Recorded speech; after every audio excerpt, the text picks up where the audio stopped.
focus of these next 3 weeks is to talk about what are the things that we can do as families to introduce meaning and intentionality and purpose when there is often just really a lot of chaos in our family life.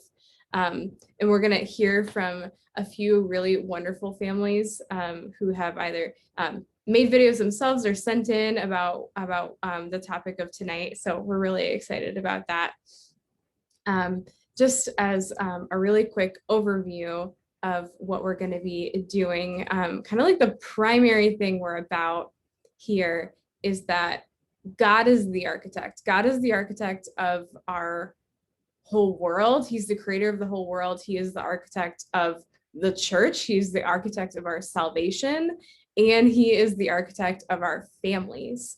And so the really cool, freeing thing about family life is that we just have to ask God for the blueprint. He has a blueprint for our families already, and our job is just to ask him what his plan is and just go with him on that. He's got something, a purpose, a mission, values in mind for our family, and our job is to simply say, hey Lord, what are you building with my family, and how can I be sure that my family is in line with what you are asking of me? So that's really kind of the premise of this whole thing, is that while it's great, we want to talk about our individual core values and our history and things like that. The primary thing that we are about more than anything is going after the heart of Jesus and after what he wants for us. So God's the architect. Remember that. We talk about that a lot as a parish. God is the architect. So just as a really brief overview of how the next 3 weeks are going to go, this week is going to be about what makes our family unique. That's talking about our family motto, our family mission statement, and trying to figure out how can we kind of hone in on what our identity is as a family, so that we don't have to feel like we have to be all things to all people. We can just be what our family is. Next week, we're going to be talking about what's our rallying cry. What's the one thing we're going to be focusing on as a family, and families will kind of periodically be evaluating, okay, for the next 3 months, for the next 6 months, what is the one thing that our family is going to be about, and how to focus in on that. And then the last thing is, how do we put these into practice? How do we let a family motto and a rallying cry, how do we infuse this into the culture of our families so that we can make sure that this is a sustainable and lasting thing, not just kind of a nice thing that we attend or a nice thing that we come up with that just starts to collect dust. We don't want that for our families either. So that's the next 3 weeks. Just as a reminder, we've got the next 2 Mondays after this are going to be when we'll be doing our Zoom meetings. And also we are recording this and we'll be kind of editing it. I'm going to say a different word. We're going to splice the video and make it what it needs to be, so that families who can't be here right now can watch this video in the future, so that it can be kind of like an evergreen resource, so that families can watch these on their own time, and you'll kind of see how that structure works. The cool thing is we love a lot of things about community building, but really, like, this workshop is about you and your family. So when we're having discussion time, we're actually gonna ask everyone to mute themselves so that you can talk with your family, because it'd be great to talk with, get ideas and bounce ideas off of another family, but really this is about what your family identity is. So we'll have some time built in for discussion as the night goes on also. Just some things, just in case anyone needs to know. Zoom etiquette. If you're not talking, just stay muted, just because, I have a dog that barks all the time. And so just to keep the meeting friendly, especially because we're recording. Normally I'd maybe be like a little less OCD about this, but because we're recording this and hoping to use it for future people, if we stay muted, that just helps make sure this is an accessible resource. If you have questions throughout it, just enter in the chat box and we can talk about them. And then, yeah, take notes. I hope that there's a lot that's going to be a helpful resource for you in here.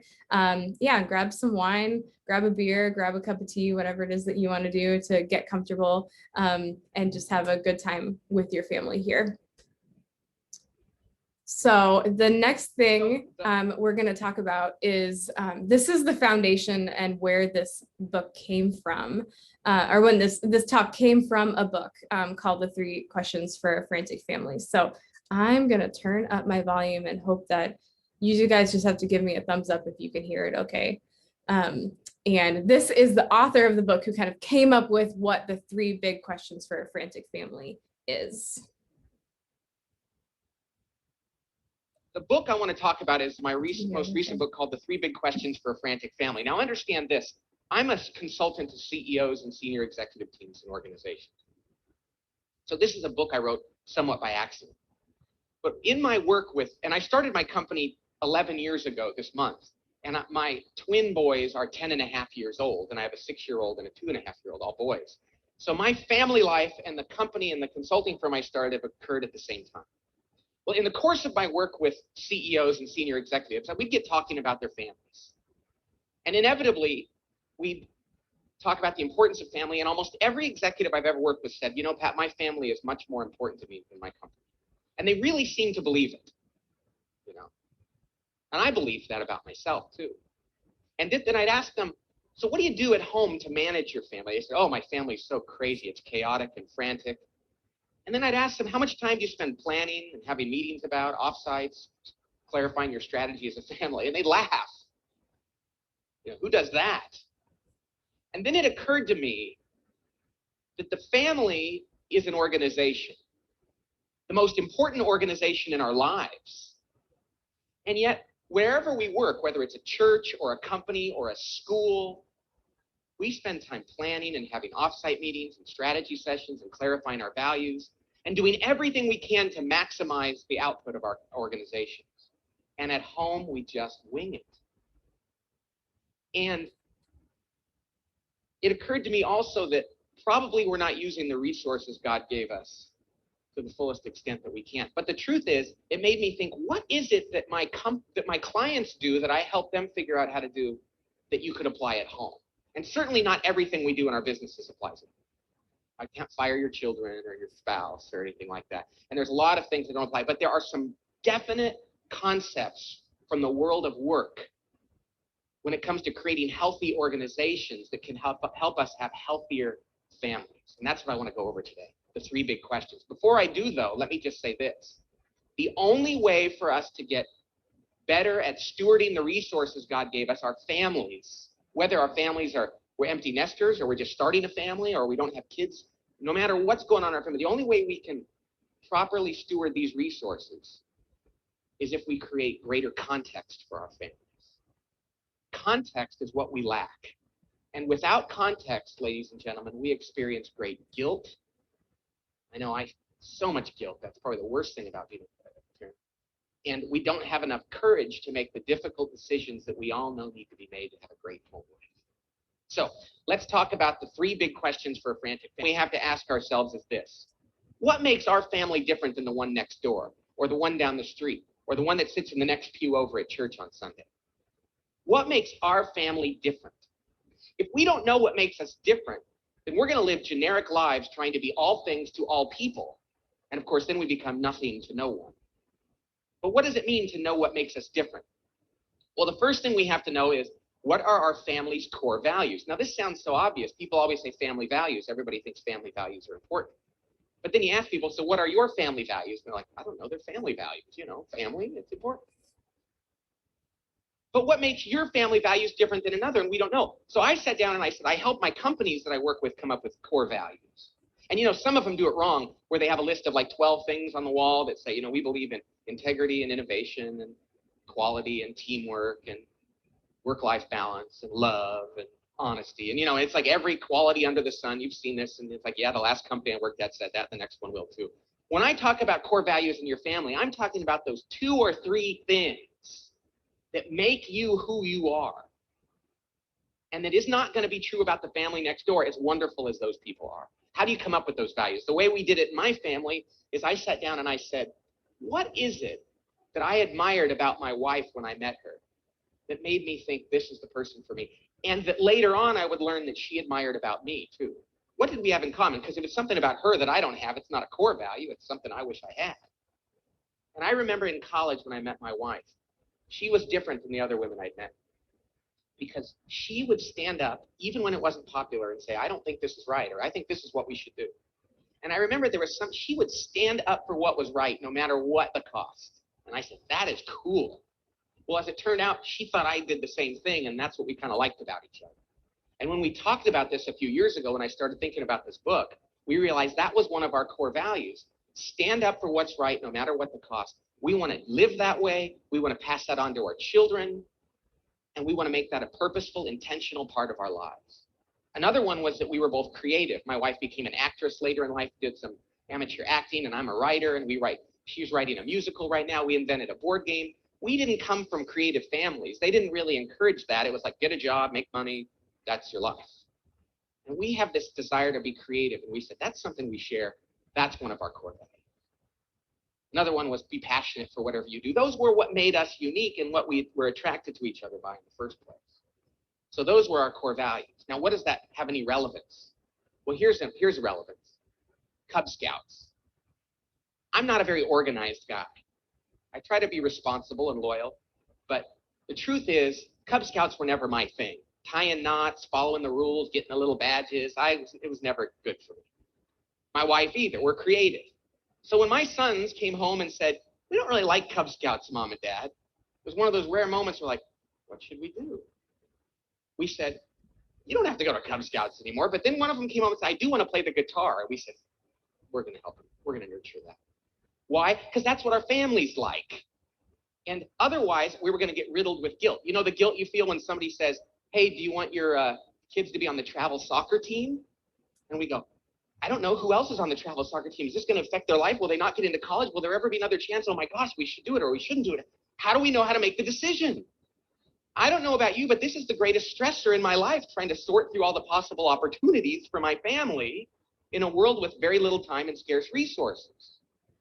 So if you have core values, that provides some context for making decisions. But the other context you need for understanding how your family differs is your strategy.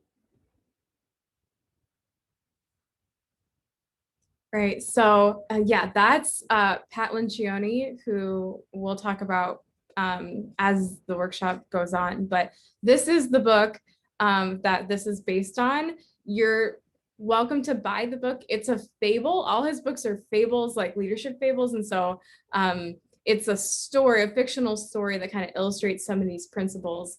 And it's definitely worth the read, but definitely not required. But for those who might be readers or might find that reading kind of helps solidify things, this would be a great resource. This is the overview. This looks so boring, but this is the overview of what we're going to be accomplishing. This is the scorecard or the scoreboard, which has the 3 things we'll accomplish throughout this workshop in our 3 weeks, which is number 1, what makes our family unique, which is another way of saying what's our motto, what's our mission statement, what's our rallying cry right now. That'll be week 2. And then week 3 will be how can we talk about and use the answers to these questions, which is when we'll talk about family business meetings and family meetings and date nights and how important those are in this process. This I'll attach this as a PDF probably somewhere on our website so that you have access to it. A lot of families make it pretty or like put it on a whiteboard or put it somewhere like a little bigger so that the family can see it more regularly. That's totally up to you how you want to handle that. So that's the scoreboard. Again, this is just an overview of what we'll do for week 1. We're going to tackle kind of each of these in turn, each 3 of these questions. But tonight, kind of the big focus of what we're talking about, because family mottos, family mission statements all fall under this heading of family culture and what culture is. This is a big conversation that we have at our parish all the time. We're always saying, okay, what is our culture? How do potential new things fit into this culture? How do we say yes or no to things based on whether or not it fits with the culture that God has made for our parish, made for our family, made for our community. So this is going to be the overall umbrella of what we're talking about tonight. But in case we get confused, because you can think about culture and you can say, okay, well, there's like Ethiopian culture and Argentinian culture and American culture and Italian culture. Like, what do you mean by culture? This is what we mean. Culture is, what do you celebrate? What do you ignore? What do you punish? What do you reward? What do you assume or presume? What are you passionate about? Who's welcome? Who automatically fits in? Who seems to be on the outskirts? All of these are questions of what our culture is. And culture is really like an iceberg. Culture, what you see is like this little tip, but culture is 90% below the surface. I'm sure we've all been, I think churches are always a really good example of culture. So if a church has a culture of hospitality, you might, the tip of the iceberg might be, oh, well, hospitality is in the mission statement, or there's the priest talked about it on Sunday. But the below the surface culture, if there's a true culture of hospitality, we know. What do you experience in a parish that has a true culture of hospitality? People are friendly. They don't glare at families with young children. They have, when you're looking for a seat in a pew, do they make you like climb over them to get to the middle of the pew, or do they slide down so that you can sit on the end? All these like little, almost unseen things until you encounter them. That's culture. And those are the same kinds of things that we experience in our family life. What did we celebrate as a family growing up? And we'll talk about that. We'll have you talk about that with your families. What were you passionate about? Things like that are really, really important, because as we'll see in just a minute, we're going to talk about how culture just consumes everything. Culture is the most powerful tool in our tool belts when it comes to family life.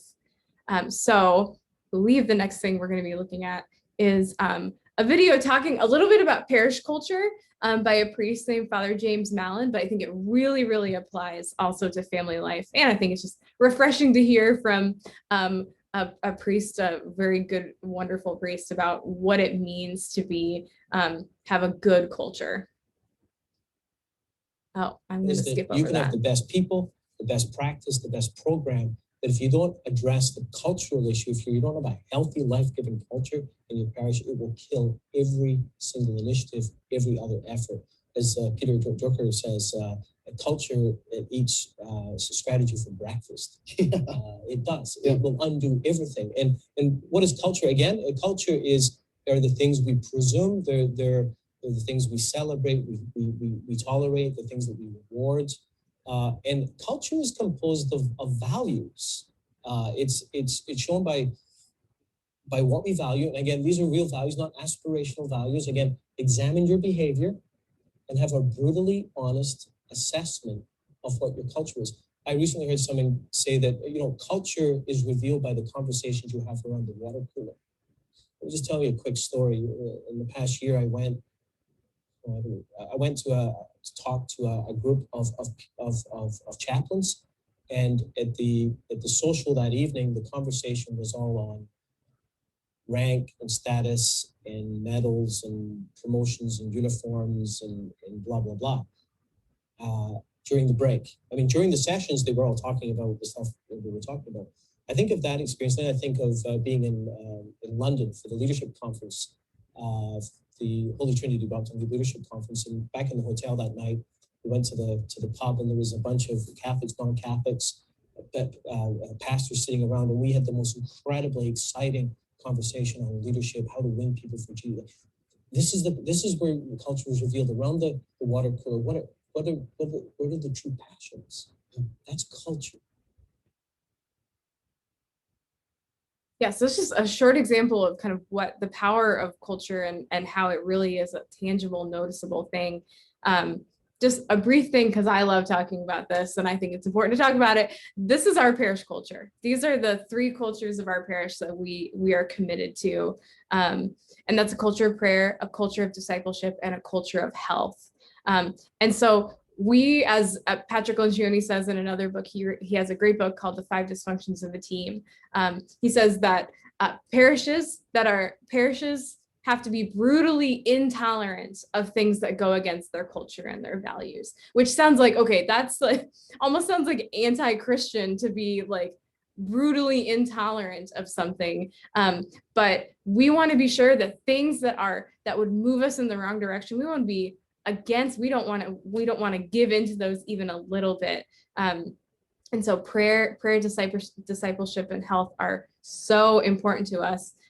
So just a brief example of that, we value health. We value healthy conflict. We love conflict. Conflict is really good. And so if there's unhealthy conflict, we have to be brutally intolerant of that, because unhealthy conflict deteriorates good things.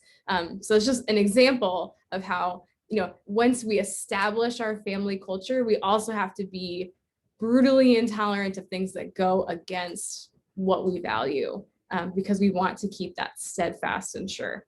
But I want to just give an example of a family that has a really great family culture. This is the Hoffman family. The daughter, Allie, is a friend of mine. They live in Texas, and they made this video after they became kind of a viral sensation. Like, maybe like 7 or 8 years ago, there was this huge ice storm in Texas, and they made a like family dance video in their kitchen to Up Down Funk. And this video went viral, and so many people were like, just like, how do we have a family like this? How do we kind of build this like culture of fun in our families? And so this is kind of a goofy video. I hope you enjoy it, of this family and just what it looks like to have a particular culture. This culture isn't for everyone, but they've decided this is our culture and this is how we're going to solidify it in our family life. So, okay, I hope you like it.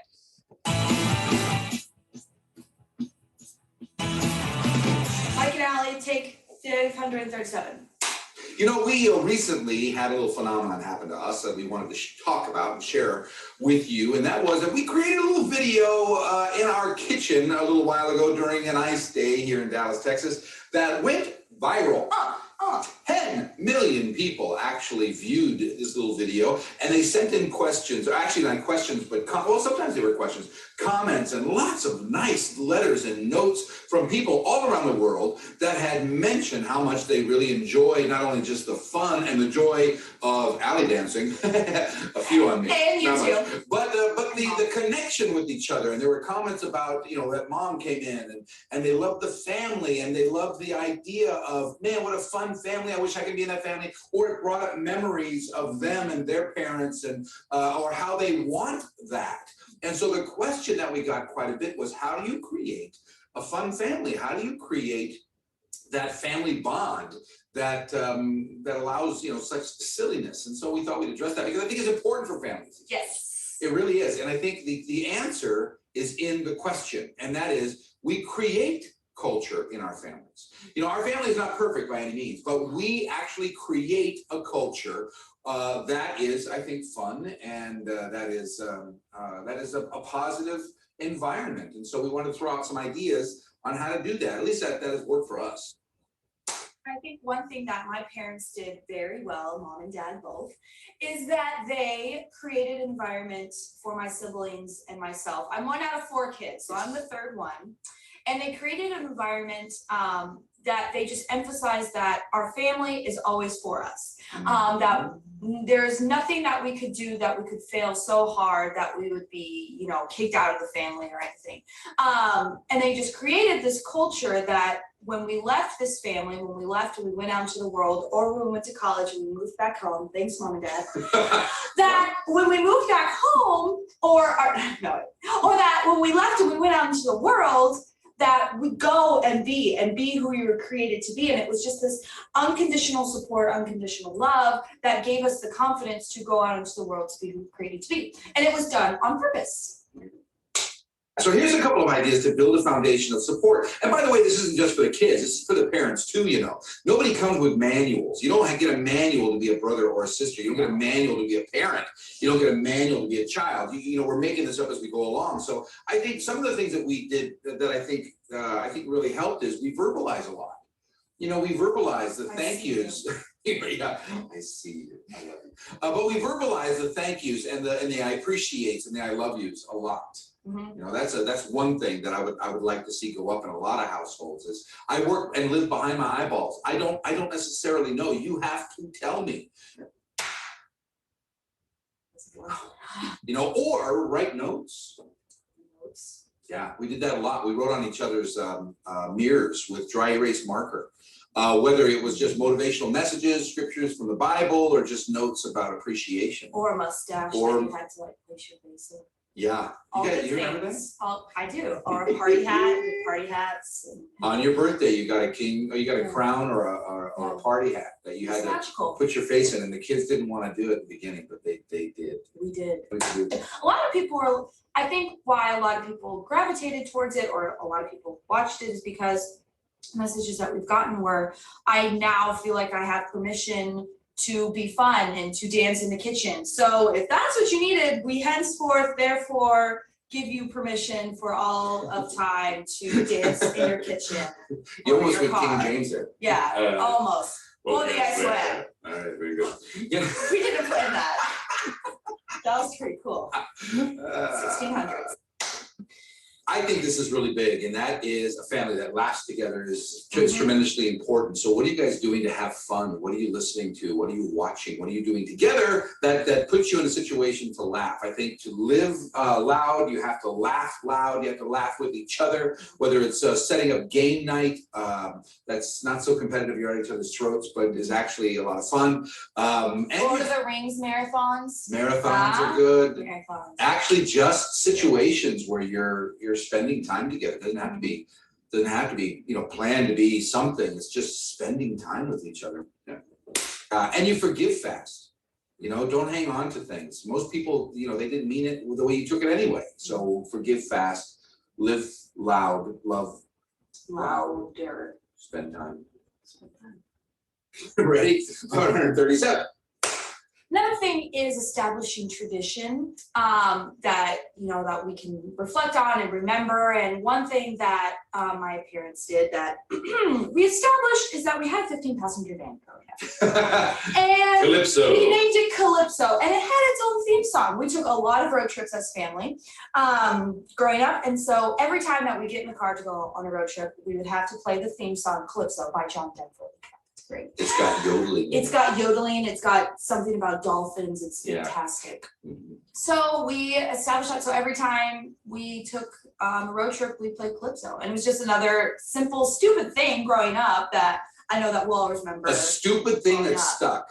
That was the key. We actually, my wife and I really wanted the kids to hang their hats on certain traditions. You've got traditions around the holidays, traditions around birthdays, traditions around, you know, things that you celebrate. They literally get passed on, and it builds a foundation of this is who we are. I want to be a part of this. Calypso was a great tradition, but it actually had a theme song that you had to sing. And that was the thing. We made the kids sing it, and they pushed back. Oh my gosh, did you push back on Who it? likes to yodel? No one does We until do. you did. Until we did. And then you forced your friends. Uh-huh. Yeah, it's stupid things like that that really stick. Okay. Here's a good one. Families are messy. Allow your family to be messy. You know, we have a somewhat big family. We've got 4 kids. I've got 8 brothers and sisters. My wife has 5 brothers and sisters. I mean, we have big families, and families are messy. Allow it to be messy. Allow it. I mean, that to me, that is the joy of life. It's not just that you're always happy, because you're not, but it's the highs and the lows that you share together that give you an opportunity to show grace and to show mercy and to show forgiveness. That's where the forgiving fast comes in. Forgiving fast, not letting go, or not hanging on, but letting go quicker. I think is tremendously important. Yes. And not everyone is gonna be perfect. We're not perfect. Well, no one's perfect. No, I'm just kidding. No one's perfect. And so I think it creates an environment when you make it creating that environment in your family and you go out and you're allowed to be messy. I mean, it's just like what Pope Francis keeps talking about, and that he wants young people, he wants people, Catholics of the world, all people to go out and to make a mess for the church, to make a mess for Christ, and to go out and to know that you are loved unconditionally. If you're loved unconditionally by your family, but you're also loved unconditionally by Christ. To go out and to make mistakes, and there's nothing you can do or fail so hard that you will lose that love, or you'll lose that forgiveness or mercy. So we give you also permission to go out, to make a mess. He's looking at you. So there you have it. There you have it. Yes. Lots of ideas. You know, not every family is perfect, but I know that yours can be, whether it's a family by blood or by choice, whether it's a small one or a big one. We create culture. We create an atmosphere of fun, of support, and a foundation that should last a lifetime, whether it's your words, verbalizing your love for each other, your thanksgiving, your appreciation, whether it's forgiving fast, whether it's creating traditions or having time together. We're all called to be messy in this world and to be messy together. And if I've got you and if you've got me, we can do pretty much anything. That's all we're saying. So take those ideas and go forward, my friends. There you go. God bless you. My finale, we out. Well, peace. All right, I love that. Those two are so fun. So what we're gonna do now is just take 10 minutes and either if you're with your spouse, or go find them in the house and go grab them, or take some time with the journal and just kind of reflect on these questions on your own. Talk about what was the culture like in your family growing up? What was your experience of family culture? Did you have traditions? What were they? What did that look like? And I think what's a really interesting question that I think maybe a lot of people haven't thought about is, who or what was the driving force behind your family's culture growing up? Was it a particular parent? Was it extended family? Was it an attitude or kind of like an aspiration that was driving your family? What was that? So yeah, we'll take about 9 minutes and 20 some seconds to just talk about that as a family, and we'll come back in just a bit.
All right, we're back.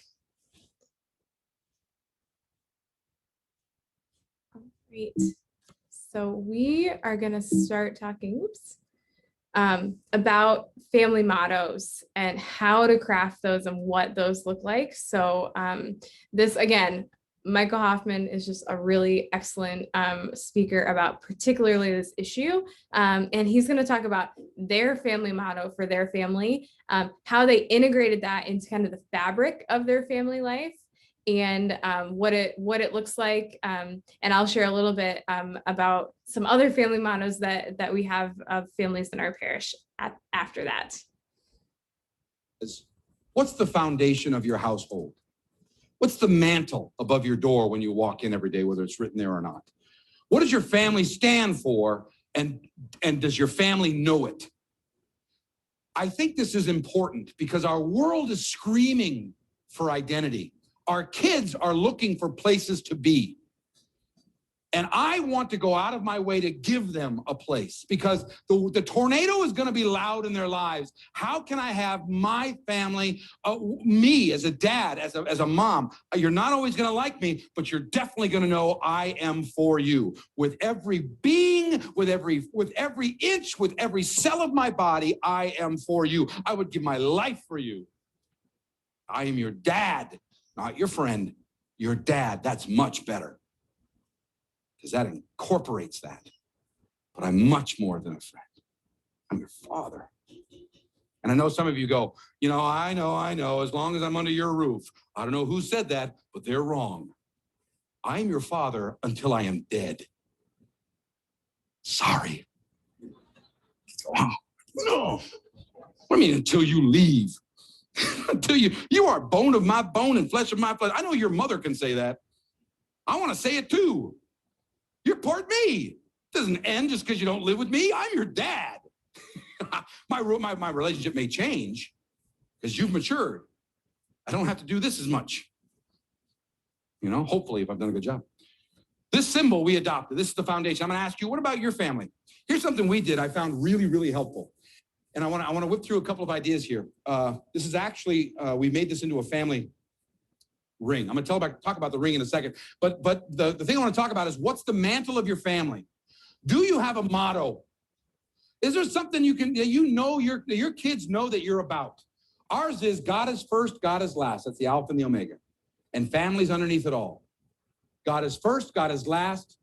Family is underneath it all. Sounds like a corny saying. And I will tell you this, when your kids, especially in the age of middle school or junior or second year, sophomore year, it doesn't stick. That's okay. We're seed planters as parents. We plant lots of seeds. Plant. And one of the things that I knew that we needed, because I saw it in my family, was there's a foundation of who we are. We are a gang. And we may be a gang of two, but we are a gang, because I am for you. And I know you are for me, even though you don't show it sometimes. I'm planting seeds. Here's the seed.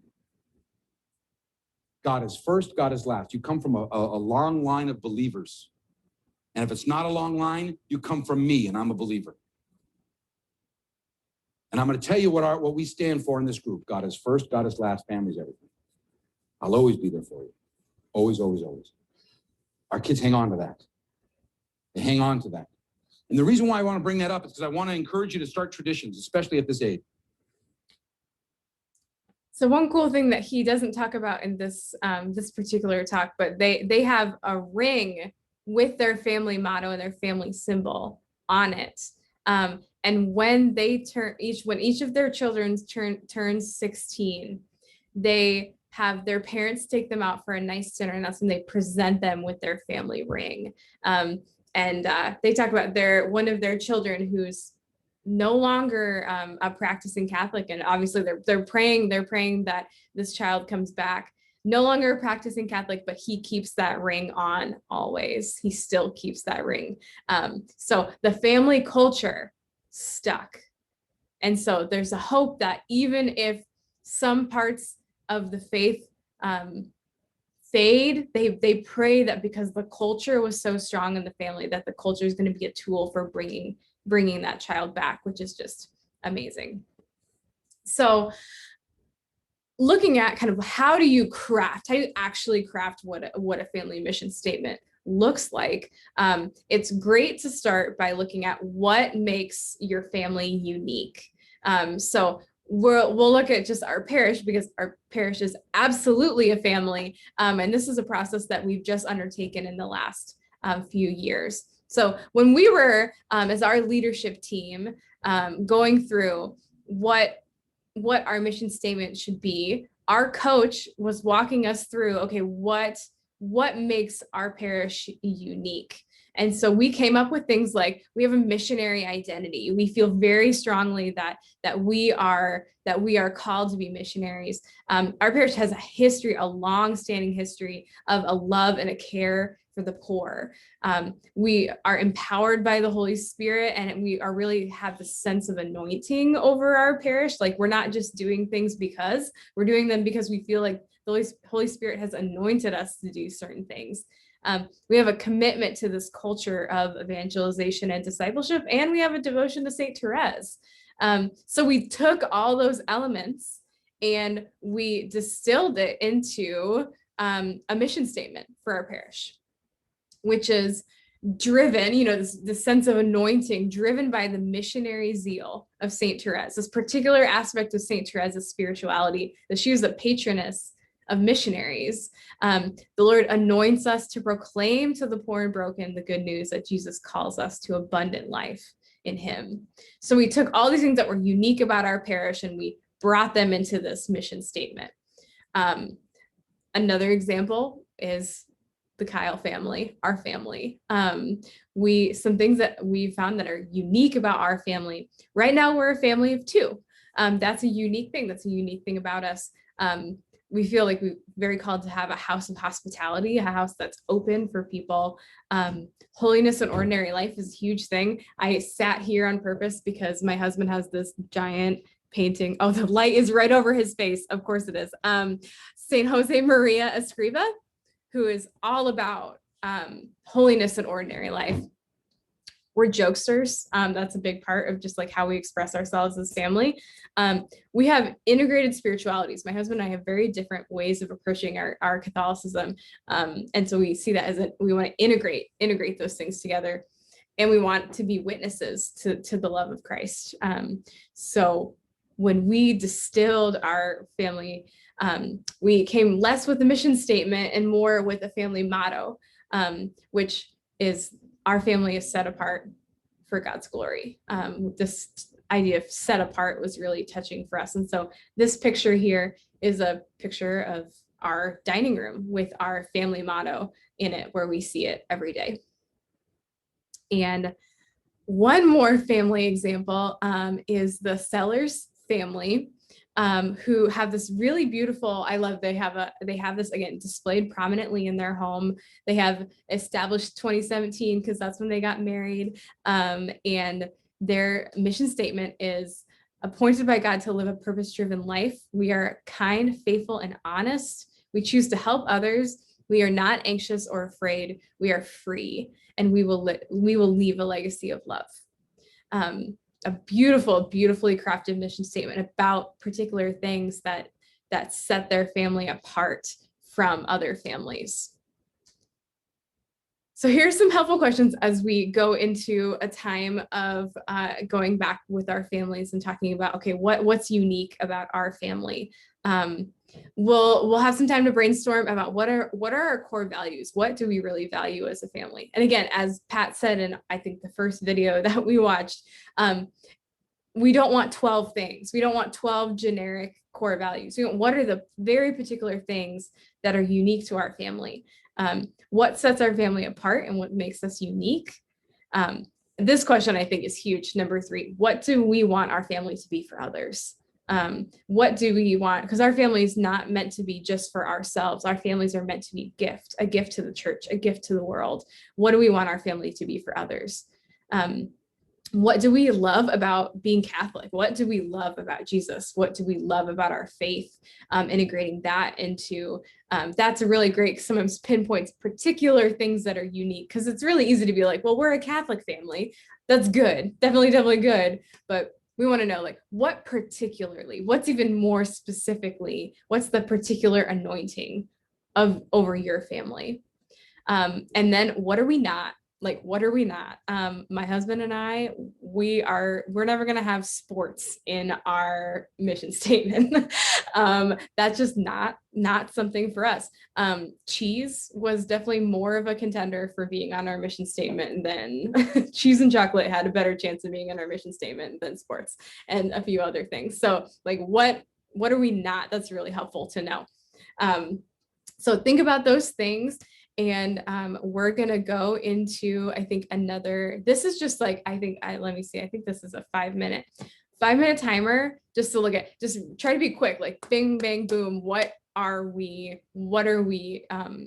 unique about our family? And we'll come back in about 5 minutes. And after that, we'll start talking about our core values. So let's just focus on what makes our family unique for the next 5 minutes. All right.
So we'll just take another five-ish minutes with these questions, and then I'm just going to slide over here just for a minute so we can see our core values. So if you're ready, go ahead and start talking about what are the core values of your family. Thinking especially about what's true of your family right now. Sometimes it's easy to kind of look at like aspirational values for your family. Like what would we like love to be? Think about things. Now we don't have to be perfect at them, but think about things that you do currently value right now. And because often that's where the grace is already operating in family life. So think about the core values. I will jump to that slide that Edward asked about to see some of those reflection questions, and then I'll come back to this core value slide in just a minute.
All right, just in a few seconds, we'll move on to talking about our mission statement or family motto. So again, I know this is a lot of just time for discussion, and that's the hope. Yeah, we really want our families to talk together. It's just kind of distilling, looking at, okay, what's unique about our family, and what are our core values, and saying, okay, what is our kind of succinct, concise statement of our family going to be. Yeah, just think about that, pray about that, and then we'll talk a little bit about kind of like what our homework is going to be for following the following Monday. So yeah, let's just take 4 minutes, at least get a good start, because part of the homework is going to be kind of finalizing what's exact wording going to be of our mission statements. So look at just how we want to start that. What do we really want to make sure that we integrate? It doesn't have to be everything, but what do we want this mission statement or this motto to look like for our family?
All right. So we will just wrap up with some homework that we'll be doing, and hopefully this will be relatively simple for all of us to accomplish. The first thing is just finalize your family motto.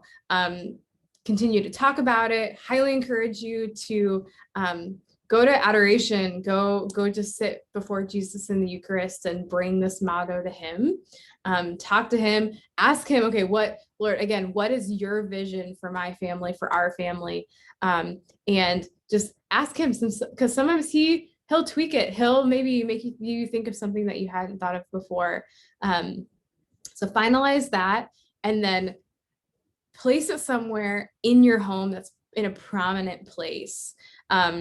I know a lot of people who have, had a family motto, and they've gone on to like Etsy and had like a mantelpiece kind of made with their family motto on it. Or ours, actually, we found our motto from a calligrapher that I found on Instagram. So there's plenty of places to kind of find a way to make this a permanent, beautiful thing in our home, and somewhere that our children will see it, visitors will see it. Yeah, I highly encourage you to have it be in a public space, because it's a great conversation piece. A lot of families don't have family mottos, so it's a great witness also. And then as it applies, communicate this to your children, and talk to the rest of your family about this family motto. Because one of the questions that Michael Hoffman sent his video is, do you have a family motto, but does your family know what it is? How can you integrate this more into your family? So might be something else to think about is how can I place this family motto integrated into our lives in other ways? Like they have a ring. Is there a way of integrating our family motto, our family mission statement into some sort of tradition as a part of our family? Do we talk about it at mealtime? Do we have a particular day of the week that we talk about our family motto? There's all sorts of ways to integrate it, and I'm sure the Holy Spirit is so creative, and he loves to help us create these things, because God loves families. He wants our families to be beautiful and holy, and he wants you to use this mission statement not just for our own edification, but for the edification of those who come into our homes and who meet our family.